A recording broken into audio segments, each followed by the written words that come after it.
کربلا میں روضہ امام حسین علیہ السلام کے 10 دروازے ہیں۔ ان سب کے مختلف نام ہیں اور ان سب پر امام علیہ السلام کو الگ طرح سے سلام کیا گیا ہے۔ نمبر 1، مرکزی دروازے کا نام باب قبلہ ہے۔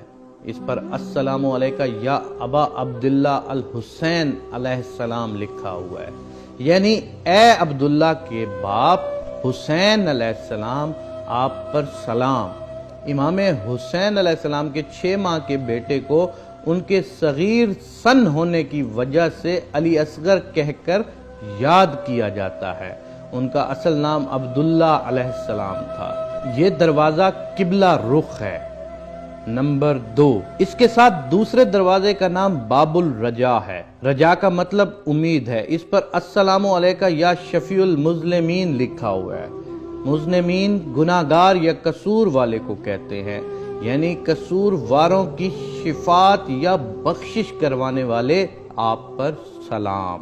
نمبر 3، تیسرے دروازے کا نام باب قاضی الحاجات ہے۔ قاضی الحاجات امام مہدی علیہ السلام کو کہتے ہیں۔ اس نام کا مطلب ہے لوگوں کی حاجات پوری کرنے والا۔ اس دروازے پر السلام علیکہ یا سید شباب اہل جنہ لکھا ہوا ہے، یعنی اے جنت کے جوانوں کے سردار، آپ پر سلام ہو۔ نمبر 4، چوتھے دروازے کا نام باب الشہداء ہے۔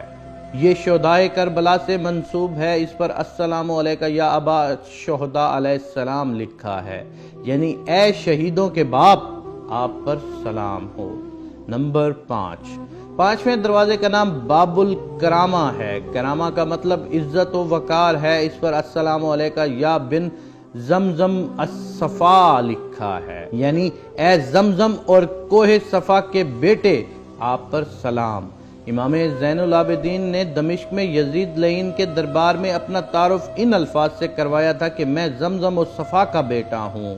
نمبر 6، چھٹے دروازے کا نام باب السلام ہے۔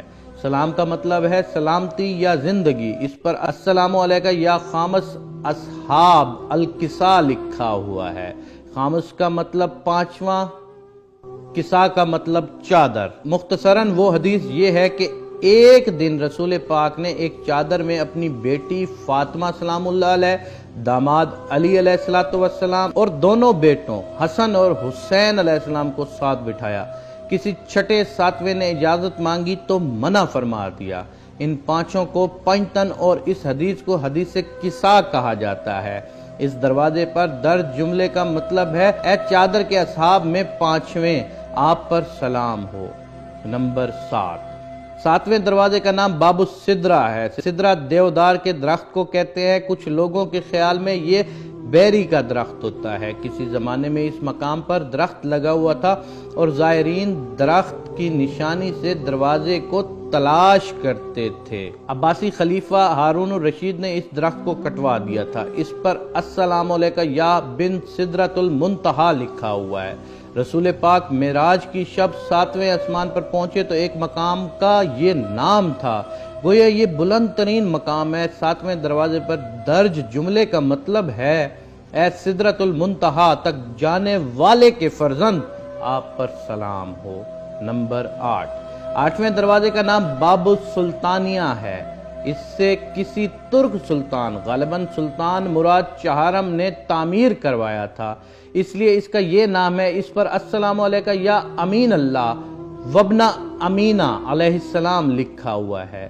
بی بی فاطمہ کا ایک نام امینہ ہے۔ اس جملے کا مطلب اے اللہ کے امانت دار اور امینہ کے بیٹے، آپ پر سلام ہو۔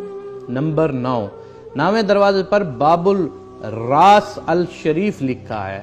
راس عربی میں سر کو کہتے ہیں۔ امام حسین علیہ السلام کی قبر کا سرحانہ اس جانب ہے۔ اس پر السلام علیکہ یا قتیل الابرات علیہ السلام لکھا ہوا ہے۔ قتیل الابرات کا مطلب ہے جسے رلا رلا کے قتل کیا جائے، یعنی اے رلا رلا کر قتل کیے گئے مقتول، آپ پر سلام ہو۔ نمبر 10، 10ویں دروازے کا نام باب زینبیہ ہے۔ اس کے سامنے وہ مقام ہے جہاں بی بی زینب سلام اللہ علیہ نے شمر لعین کو امام حسین کا سر کاٹتے ہوئے دیکھا تھا۔ اس پر السلام علیکہ یا بن فاطمۃ الزہرا سلام اللہ علیہ لکھا ہے۔